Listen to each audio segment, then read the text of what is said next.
Hello friends, welcome to our channel and I am teacher engineer Praveen Kumar Bagde. दोस्तों, आज बिना देरी के स्टार्ट करते हैं धातुओं से संबंधित विभिन्न तथ्य। तो दोस्तों स्टार्ट करते हैं धातुओं से संबंधित विभिन्न तथ्य।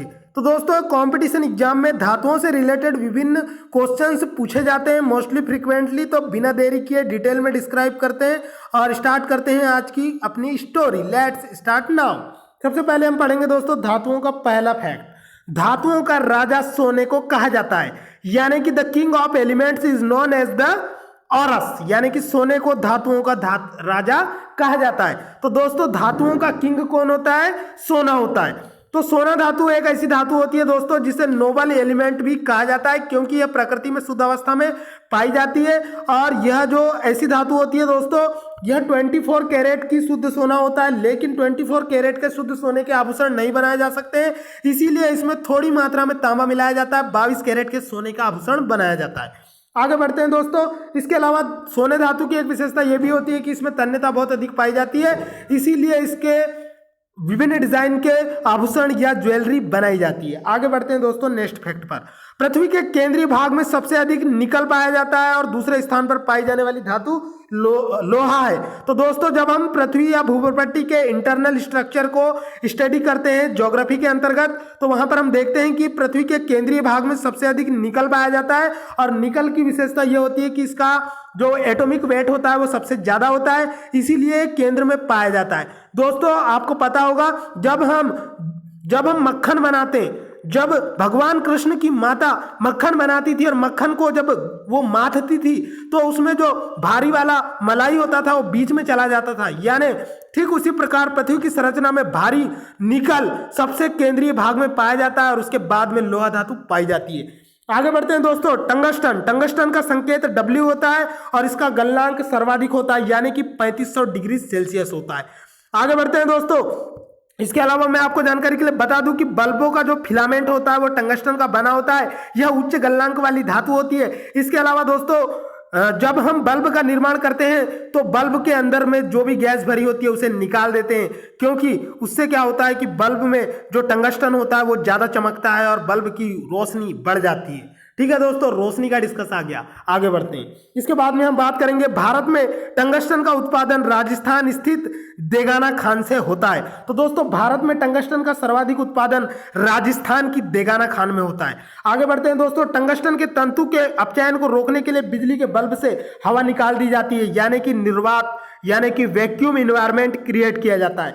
आगे बढ़ते हैं दोस्तों। जिरकोनियम धातु ऑक्सीजन और नाइट्रोजन दोनों में जलती है। तो दोस्तों, जिरकोनियम धातु जो होती है यह ऑक्सीजन और नाइट्रोजन दोनों के प्रेजेंस में जलती है। आगे बढ़ते हैं दोस्तों। बेडी लेआउट जिरकोनियम का अयस्क है। तो कंपटीशन एग्जाम में कभी कभी पूछा जाता है कि जिरकोनियम का अयस्क क्या होता है, तो बेडिलेआइट जिरकोनियम का महत्वपूर्ण अयस्क होता है। आगे बढ़ते हैं दोस्तों। न्यूट्रॉनों को अवशोषित करने के गुण के कारण जिरकोनियम, कैडमियम एवं बोरान का उपयोग नाभिकीय रिएक्टर में किया जाता है। तो दोस्तों, मैं आपको जानकारी के लिए बता दूं कि जितने भी न्यूक्लियर एनर्जी प्लांट्स होते हैं वहां पर न्यूट्रॉनों को अवशोषित करने के लिए यानी कि मंदक के रूप में जिरकोनियम, कैडमियम एवं बोरान का उपयोग किया जाता है। अब आप सोच रहे होंगे कि सर न्यूट्रॉनों को अवशोषित करने की जरूरत क्यों पड़ती है, तो मैं आपको जानकारी के लिए बता दूं कि जो धातु होती है यूरेनियम, उसका नाभिकीय विखंडन किया जाता है और उस पर न्यूट्रॉनों की बमबारी की जाती है। जब हमें नाभिकीय विखंडन को कम करना होता है या रोकना होता है तो उसके लिए हम जिरकोनियम, कैडमियम एवं बोरान की छड़ों का उपयोग करते हैं, जो कि मंदक की तरह यूज किया जाता है। आगे बढ़ते हैं। बेराइल एक प्रकार का अयस्क होता है दोस्तों, जिसका उपयोग बेरिलियम धातु के निष्कर्षण या मेटलर्जी में किया जाता है। तो मैंने आपको बताया कि मेटलर्जी केमिस्ट्री की एक शाखा है जिसके अंतर्गत हम विभिन्न धातु प्रक्रम सिद्धांतों का अध्ययन करते हैं। आगे बढ़ते हैं दोस्तों। इसके बाद में हम बात करेंगे फ्रांसियम एक रेडियो सक्रिय द्रव धातु है। तो दोस्तों, फ्रांसियम एक रेडियो सक्रिय द्रव धातु है। तो रेडियो सक्रिय धातु यानी कि रेडियो एक्टिव एलिमेंट्स क्या होते हैं, तो मैं आपको जानकारी के लिए बता दूं दोस्तों, कुछ तत्व ऐसे होते हैं जो प्रकृति में पाए जाते हैं और इन्हें स्वतंत्र अवस्था में छोड़ने पर ये अल्फा और गामा किरणों को उत्सर्जित करते हैं, इसीलिए इन्हें रेडियो एक्टिव तत्व कहा जाता है। यूरेनियम भी एक प्रकार का रेडियो एक्टिव तत्व होता है। आगे बढ़ते हैं दोस्तों। स्टेनस सल्फाइड के ऊपर डिस्कस करेंगे। स्टेनस सल्फाइड को मोजाइक गोल्ड भी कहते हैं। इसका प्रयोग पेंट के रूप में किया जाता है, टीन अपरूपता को प्रदर्शित करता है। तो स्टेनस सल्फाइड यानी कि टीन जो होता है दोस्तों, ये टीन का अपर रूप होता है स्टेनस सल्फाइड। इसे मोजाइक गोल्ड भी कहा जाता है। मोज़ेक मोज़ेक जो होता है ये पहला वेब ब्राउज़र था दोस्तों, आपको पता होगा ये पहला ग्राफिकल वेब ब्राउज़र था। आप मेरे कंप्यूटर की प्लेलिस्ट में जाके विभिन्न कंप्यूटर के वीडियो भी देख सकते हैं। तो दोस्तों डिस्कस कर रहे थे हम लोग स्टेनस सल्फाइड का। स्टेनस सल्फाइड को मोजाइक गोल्ड भी कहा जाता है। इसके अलावा दोस्तों सोडियम धातु का संग्रहण मिट्टी के तेल में करना चाहिए। तो मैंने आपको बताया है कि सर्वाधिक सक्रिय धातु जो होती है वो पोटेशियम होती है, जिसकी खोज हम्फ्री डेवी ने की थी। इसके अलावा जो सोडियम धातु होती है इसे भी मिट्टी के तेल में रखा जाता है, क्योंकि ये काफी सक्रिय धातु होती है, हवा की उपस्थिति में जलने लगती है। इसके अलावा दोस्तों सोडियम को मिट्टी के तेल में रखा जाता है और ये इतनी मुलायम धातु होती है कि इन्हें सोडियम और पोटेशियम को चाकू की सहायता से काटा जा सकता है। इसके बाद में हम बात करेंगे दोस्तों सोडियम धातु का प्रयोग परावर्तक लैंपों में किया जाता है, जो सड़कों पर पार्किंग या रोशनी के लिए लगाए जाते हैं। तो दोस्तों रोशनी के लिए सोडियम धातु का उपयोग किया जाता है, जो सड़कों पर या पार्किंग के जो बोर्ड लगे होते हैं उसमें लगाया जाता है, जिससे वो काफी चमकदार होती है और इससे परावर्तक लैंप के रूप में इसका उपयोग किया जाता है। आगे बढ़ेंगे दोस्तों, बिना बुझे हुए चूने का रासायनिक नाम कैल्शियम ऑक्साइड है, जिसे कि CaO इसका रासायनिक सूत्र होता है दोस्तों। तो जो आप बाजार में जो मार्केट में जो चूना पत्थर खरीदने जाते हैं वो एक प्रकार का कैल्शियम ऑक्साइड होता है, जिसे बिना भिजा हुआ चूना कहते हैं। जिसे पानी में डालते हैं दोस्तों तो क्या बन जाता है, कैल्शियम हाइड्रोक्साइड बन जाता है, जिसका सूत्र CaOH ट्वाइस होता है। इसे बुझा हुआ चूना कहते हैं दोस्तों। और कैल्शियम हाइड्रोक्साइड को ही एक प्रकार का क्षार भी कहा जाता है। आगे बढ़ते हैं दोस्तों। इसके बाद में हम बात करेंगे शल्य क्रिया में पट्टियों के रूप में कैल्शियम सल्फेट का यूज किया जाता है। तो जिन लोगों के पैरों में रॉड लगाई जाती है दोस्तों उनमें कैल्शियम सल्फेट का यूज होता है और इस रॉड को 5 से 10 सालों के बाद बदलना होता है, जिसमें काफी तकलीफ होती है। और ये कैल्शियम सल्फेट की होती है दोस्तों, जो शल्य क्रिया में इनका उपयोग किया जाता है। आगे हम बात करेंगे प्लास्टर ऑफ पेरिस की। तो प्लास्टर ऑफ पेरिस जिप्सम से बना होता है। इसका भी उपयोग दोस्तों शरीर के अंगों को जोड़ने के लिए किया जाता है और शरीर को प्लास्टर करने के लिए किया जाता है। आगे बात करेंगे एस्बेस्टास की। तो एस्बेस्टास कैल्शियम और मैग्नीशियम से बनती है। एस्बेस्टास एक प्रकार की मिश्र धातु होती है दोस्तों, और एस्बेस्टास का उपयोग जो है कैल्शियम और मैग्नीशियम से बनती है। इनका उपयोग जो है उष्मारोधी कपड़ों के निर्माण में किया जाता है। आगे बढ़ते हैं दोस्तों, बेरियम हाइड्रोक्साइड को बेराइटा वाटर भी कहते हैं। तो बेरियम के क्षार को बेरियम हाइड्रोक्साइड या बेराइटा वाटर भी कहते हैं। आगे बढ़ते हैं दोस्तों, बेरियम सल्फेट का उपयोग बेरियम मील के रूप में उदर के एक्सरे में किया जाता है, यानी पेट का एक्सरे करने के लिए बेरियम सल्फेट का उपयोग किया जाता है। आगे बढ़ते हैं दोस्तों। इसके बाद में हम बात करेंगे आतिशबाजी के दौरान हरा रंग बेरियम की उपस्थिति के कारण तथा लाल चटक रंग क्रिम्सन रेड कलर स्ट्रांसियम की उपस्थिति के कारण होता है। तो दोस्तों ज्वाला के विभिन्न रंग, ये एक टॉपिक है 11वीं के केमिस्ट्री में। तो वहां पर आप पढ़ सकते हैं कि विभिन्न धातुओं की उपस्थिति के कारण ज्वाला का रंग अलग अलग होता है। जैसे मैं बात करूं बेरियम के ज्वाला का रंग जो होता है वो आतिशबाजी के दौरान हरा होता है, और दोस्तों लाल चटक रंग जो है वो स्ट्रांसियम की उपस्थिति के कारण होता है। इसी कारण विभिन्न प्रकार के पटाखों को बनाने के लिए बेरियम और स्ट्रांसियम धातुओं का उपयोग किया जाता है। जैसे मैं बात करूं अनारदाना की, तो अनारदाने में बेरियम की मात्रा पाई जाती है और स्ट्रांसियम की भी मात्रा पाई जाती है। इसीलिए अनारदाने से निकलने वाली जो चिंगारी होती है वो कलरफुल होती है। इस तरह से आप लोग दिवाली मना सकते हैं दोस्तों। तो हैप्पी दिवाली इन एडवांस। 14 नवंबर को दिवाली आ रही है दोस्तों, और फ्रेंड का बर्थडे भी आ रहा है। आगे बढ़ते हैं, लिथियम जो होता है दोस्तों सबसे हल्का धात्विक तत्व होता है। मैंने आपको बताया है कि लिथियम का परमाणु क्रमांक 3 होता है और ये एस ब्लॉक एलिमेंट होता है, जो कि पहले वर्ग में पाया जाता है।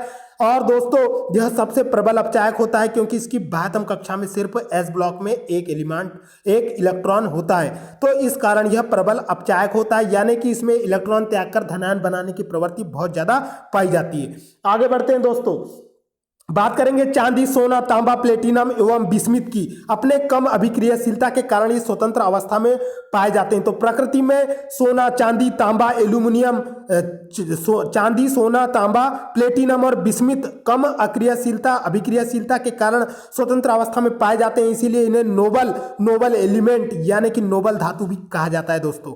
इसके बाद में हम बात करेंगे गोल्ड, प्लेटिनम, सिल्वर तथा मरकरी उत्कृष्ट धातुएं यानी एक्सीलेंट एलिमेंट या नोबल एलिमेंट है। आगे बढ़ते हैं दोस्तों, धातुओं में सबसे अधिक आगत वर्धनता सोना में पाई जाती है। तो दोस्तों आपको पता ही है कि सोने के आभूषण बनाए जाते हैं, क्योंकि इसमें आगत वर्धनता काफी पाई जाती है। इस कारण से महिलाओं के मंगलसूत्र और विभिन्न आभूषण सोने और चांदी के बनाए जाते हैं, और लड़कियों की पायल चांदी की बनाई जाती है। आगे बढ़ते हैं दोस्तों, पारा व लोहा विद्युत धारा के प्रवाह में अपेक्षाकृत अधिक प्रतिरोध उत्पन्न करते हैं। तो आपको पता होगा दोस्तों, लोहा और पारा जो होते हैं वो विद्युत धारा के प्रवाह में अपेक्षाकृत अधिक प्रतिरोध उत्पन्न करते हैं। इस कारण इनका उपयोग बिजली के तार बनाने के लिए नहीं किया जाता है, क्योंकि उसमें बहुत ज़्यादा एनर्जी लॉस हो सकता है।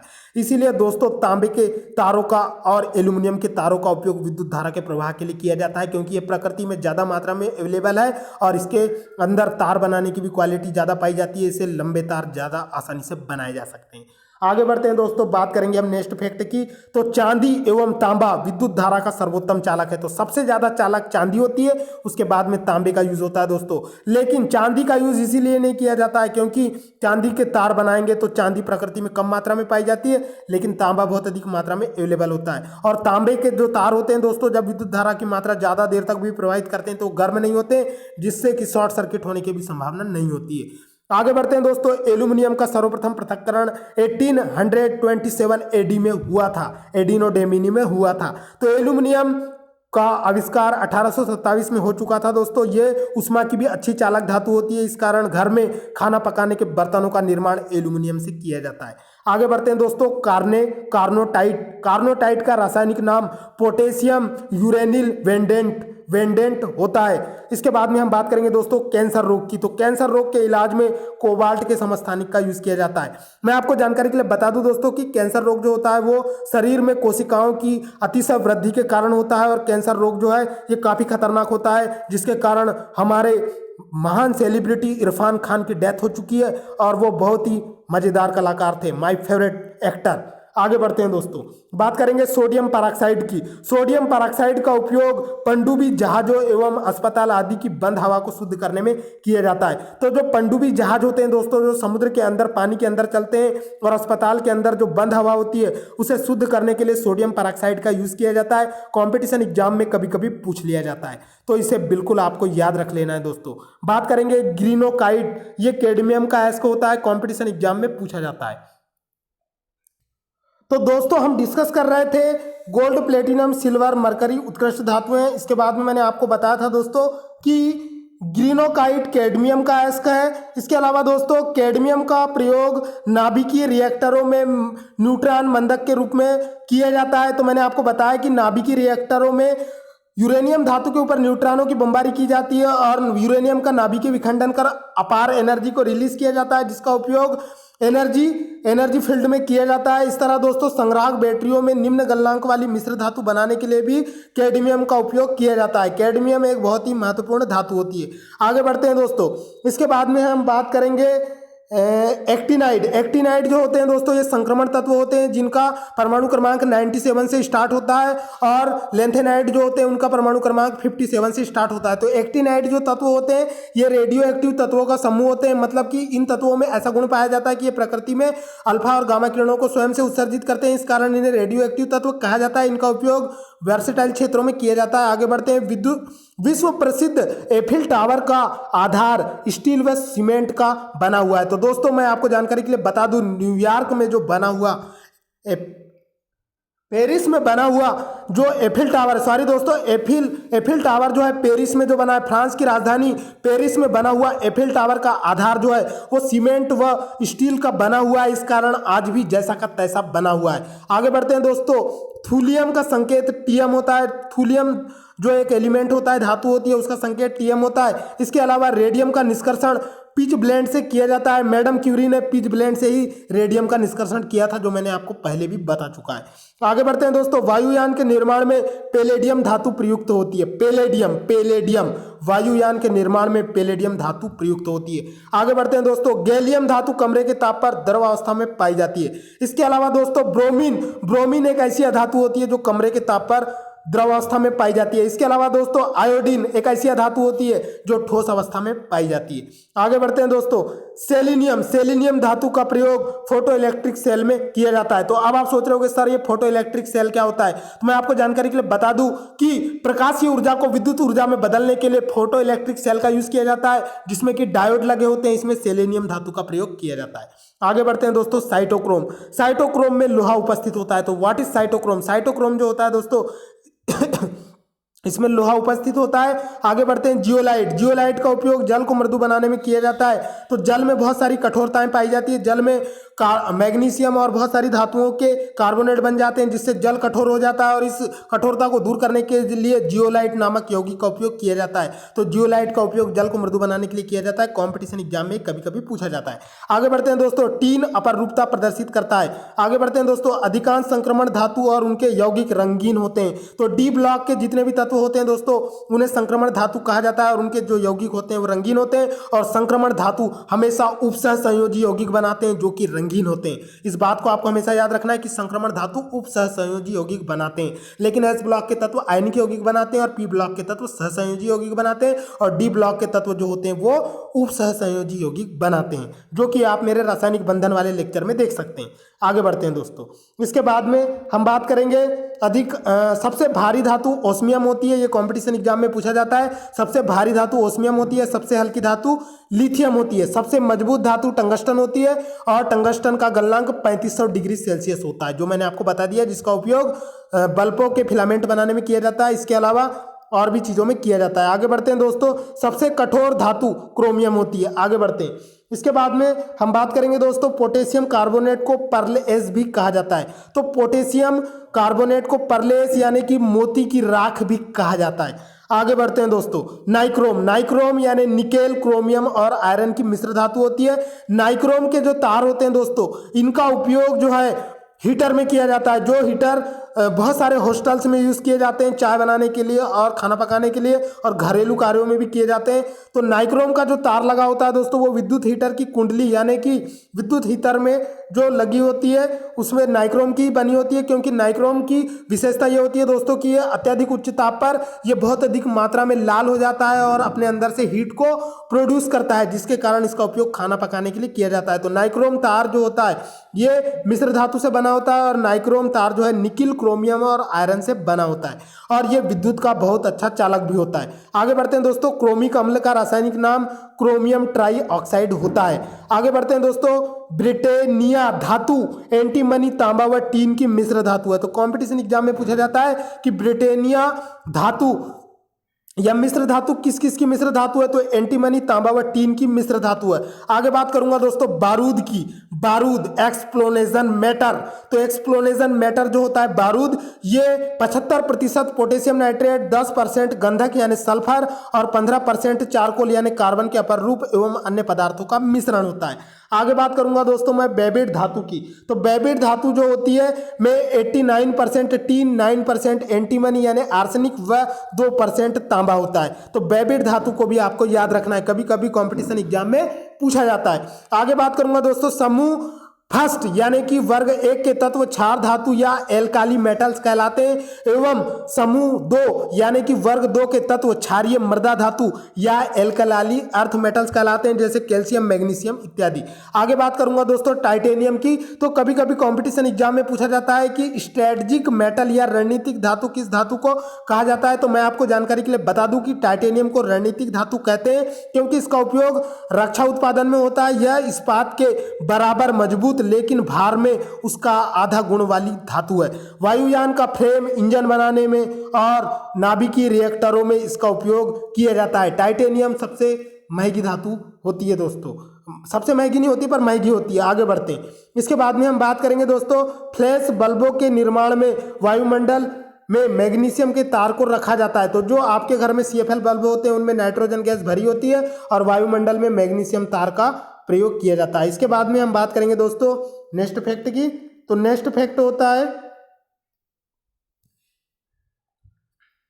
ठीक है दोस्तों, इस तरह से विभिन्न फैक्ट को आपको ध्यान से देखना है और आपको समझना है।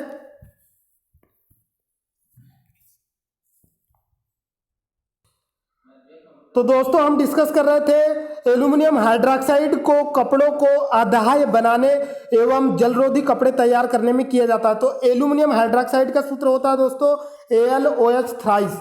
तो एल्यूमिनियम हाइड्रोक्साइड जो होता है ये एल्यूमिनियम का एक क्षार होता है जिसका उपयोग कपड़ों को अदाह्य बनाने, अदाह्य का मतलब होता है दोस्तों बिना जलने वाले बनाने के लिए एवं जलरोधी कपड़ा तैयार करने के लिए किया जाता है। यानी कि जो अग्निशामक अग्निशामक विभाग में जो काम करते हैं दोस्तों, जो अग्नि को बुझाने वाले विभाग में काम करते हैं, उनके कपड़े ना जले, इसीलिए उसमें एल्यूमिनियम हाइड्रोक्साइड का उपयोग किया जाता है। और जलरोधी कपड़े तैयार करने के लिए भी एल्यूमिनियम हाइड्रोक्साइड का यूज़ किया जाता है, यानी कि रेनकोट बनाने के लिए भी एल्यूमिनियम हाइड्रोक्साइड का यूज़ किया जा सकता है। आगे बढ़ते हैं दोस्तों। इसके बाद में कैल्शियम कार्बाइड पर जल की प्रतिक्रिया से एसिटिलीन गैस बनती है। तो कॉम्पिटिशन एग्जाम में पूछा जाता है दोस्तों कि कैल्शियम कार्बाइड पर जल की अभिक्रिया से कौन सी गैस बनती है, तो एसिटिलीन गैस बनती है। या एसिटिलीन गैस जो होती है वो कैसे तैयार की जाती है, तो कैल्शियम कार्बाइड पर जल की अभिक्रिया से एसिटिलीन गैस तैयार की जाती है। आगे बढ़ते हैं दोस्तों। इसके अलावा एसिटिलीन जो गैस होती है दोस्तों, इसका उपयोग बहुत सारे कार्यों में किया जाता है। आगे बढ़ते हैं। पिटवा लोहा।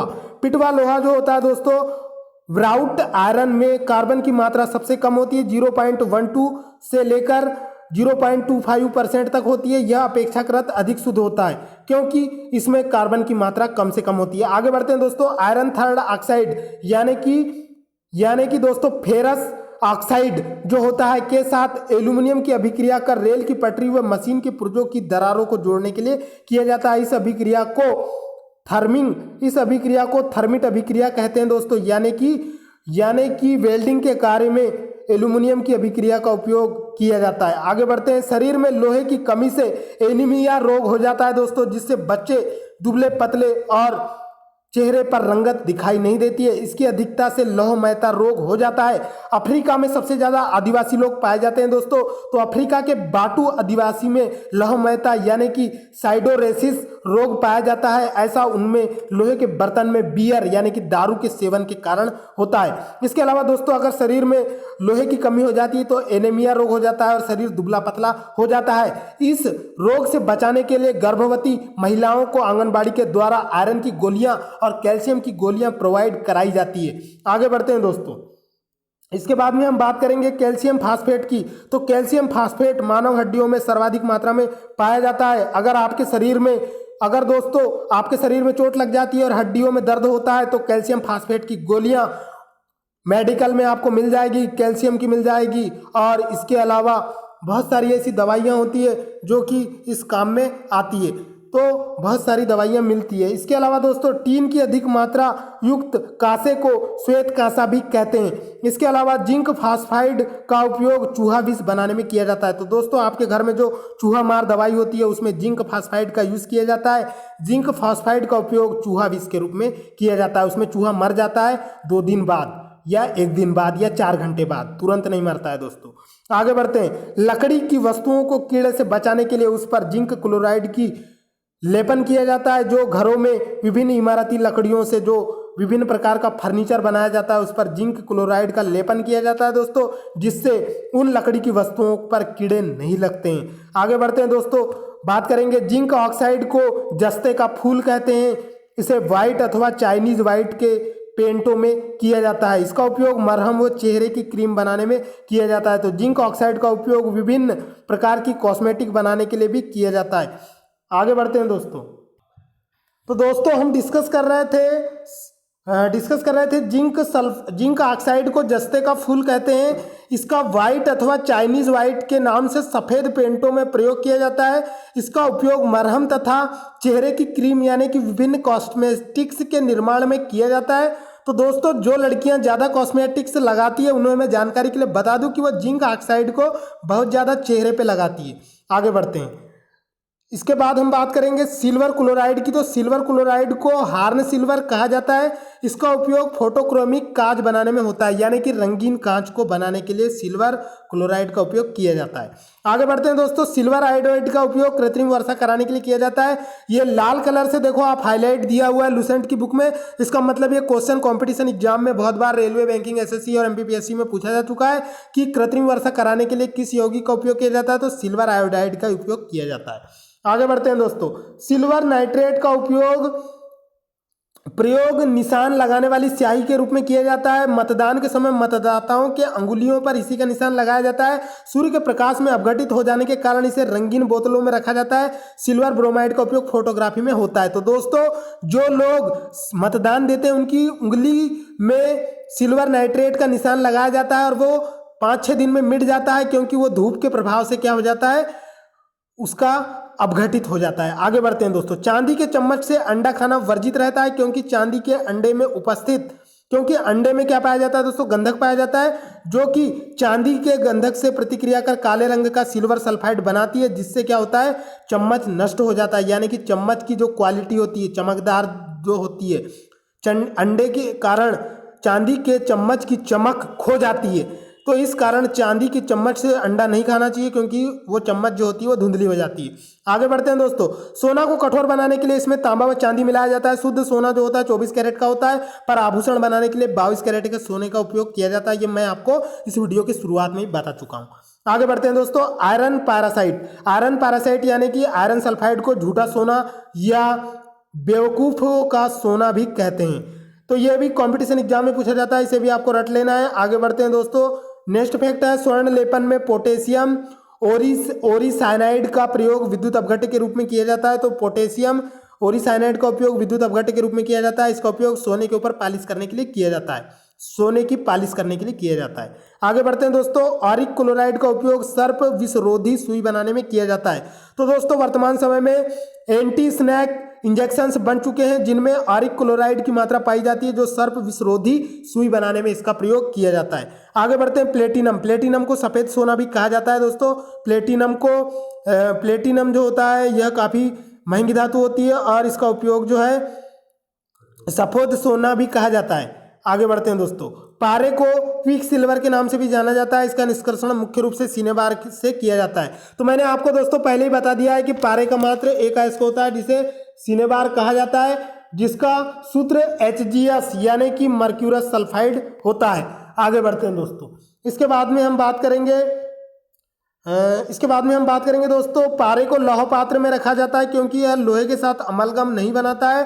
ट्यूबलाइट में सामान्यतः पारे का वाष्प और आर्गन गैस भरी होती है। तो आर्गन गैस जो होती है दोस्तों, इसे आइडियल गैस भी कहा जाता है, अक्रिय गैस भी कहा जाता है। इसके बाद में हम बात करेंगे सीसा। सीसा सबसे अधिक स्थायी तत्व है, इसका उपयोग कागज पर लिखने के लिए किया जाता है। सीसा जो होता है दोस्तों, यह स्थायी तत्व होता है, इसका उपयोग कागज पर लिखने के लिए किया जाता है और इसका उपयोग जो है दोस्तों जेल पेन के रूप में भी किया जाता है। आगे बढ़ते हैं।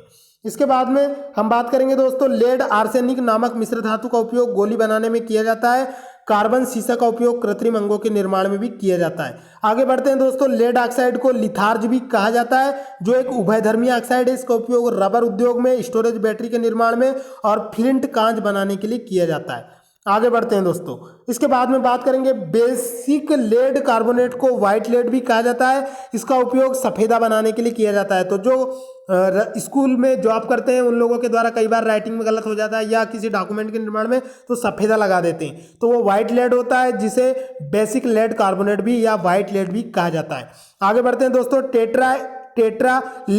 टेट्रा एथाइल का उपयोग अपस्फोटन को रोकने के लिए किया जाता है। तो मैंने आपको प्रीवियस लेक्चर में अपस्फोटन के बारे में बताया था दोस्तों, फ्यूल के लेक्चर में, कि जब किसी ईंधन को जलाया जाता है तो वो ज़्यादा आवाज़ को उत्पन्न करता है, जिसे अपस्फोटन या नॉकिंग भी कहा जाता है। उस नॉकिंग को कम करने के लिए टेट्राएथिल लेड को डीजल या पेट्रोल के साथ मिलाया जाता है, जिससे इंजन कम आवाज़ करता है। और लेड पाइप पीने के पानी के जल को ले जाने के लिए जो पाइप बने होते हैं उनमें लेड का उपयोग नहीं किया जाता है, क्योंकि ये जल में घुल करके विषैले लेड के हाइड्रोक्साइड उत्पन्न करते हैं और वो हमारे शरीर में चले जाएंगे तो कई प्रकार की विकृतियां उत्पन्न हो सकती है। आगे बढ़ते हैं दोस्तों। विद्युत उपकरणों में प्रयुक्त होने वाला फ्यूज तार लेड और टीन से बना मिश्र धातु का होता है। आगे बढ़ते हैं दोस्तों। यूरेनियम को आशा धातु यानी कि होप एलिमेंट भी कहा जाता है। भारत में यूरेनियम का सर्वाधिक उत्पादन झारखंड में होता है।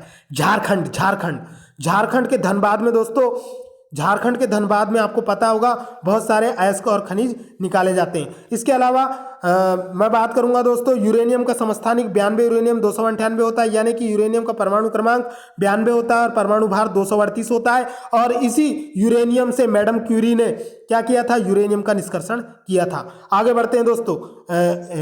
इसके बाद में हम बात करेंगे, तो दोस्तों हम लोग डिस्कस कर रहे थे यूरेनियम पर। तो यूरेनियम का उपयोग दोस्तों परमाणु बम बनाने के लिए किया जाता है, क्योंकि ये रेडियो सक्रियता के गुण भी इसमें प्रदर्शित नहीं करता है। इसके अलावा दोस्तों बात करेंगे हम यूरेनियम से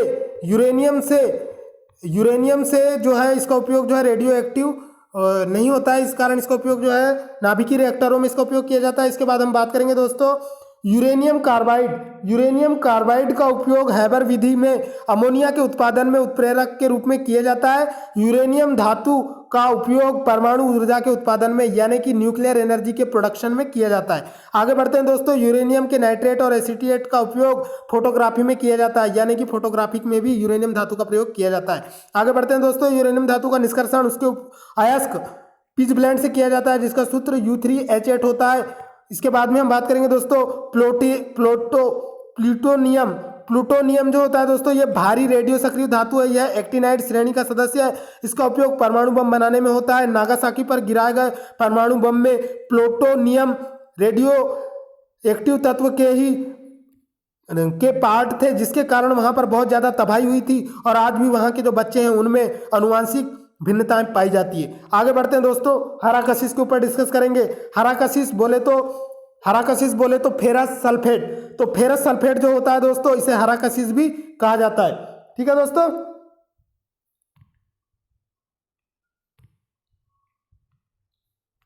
इसके बाद हम डिस्कस कर रहे थे दोस्तों, हम बात कर रहे थे हराकशिस की। तो ग्रीन विट्रियल जो होता है, इसे फेरस सल्फेट को हराकशिस कहा जाता है। इसका सूत्र कंपटीशन एग्जाम में पूछा जाता है। FeSO4.7H2O इसका सूत्र होता है। इसमें 7 जल के अणु पाए जाते हैं और फेरस सल्फेट जो होता है दोस्तों, यह हराकशिस होता है। इसे रोमन विट्रोल भी कहा जाता है। तो कंपटीशन एग्जाम में पूछा जाता है कि रोमन विट्रोल का रासायनिक सूत्र क्या होता है, तो FeSO4.7H2O होता है। और दोस्तों कंपटीशन एग्जाम में जनरली क्वेश्चन पूछा जाता है कि जब हम फेरस सल्फेट में कॉपर सल्फेट की छड़ को डालते हैं तो क्या होता है। दोस्तों कॉपर सल्फेट के विलयन में आयरन की छड़ डालते हैं तो क्या होता है, तो विलयन का रंग हरा हो जाता है। आगे बढ़ते हैं दोस्तों, उजला थोता जो होता है व्हाइट विट्रियल जिंक सल्फेट को कहा जाता है। जिंक सल्फेट जो होता है, इसका जो विलयन होता है ये सफेद रंग का होता है, इसीलिए इसे उजला थोता भी कहा जाता है। आगे बढ़ते हैं दोस्तों, नीला थोता यानी ब्लू विट्रियल की हम बात कर रहे हैं। कॉपर सल्फेट के विलयन को नीला थोता या ब्लू विट्रियल भी कहा जाता है, जिसे तूतिया भी कहते हैं। आगे बढ़ते हैं दोस्तों, इसके बाद में बात करेंगे हम लाल थोता या रेड विट्रियल की। तो कोबाल्ट सल्फेट जो होता है COSO4.7H2O, इसे लाल थोता भी कहा जाता है।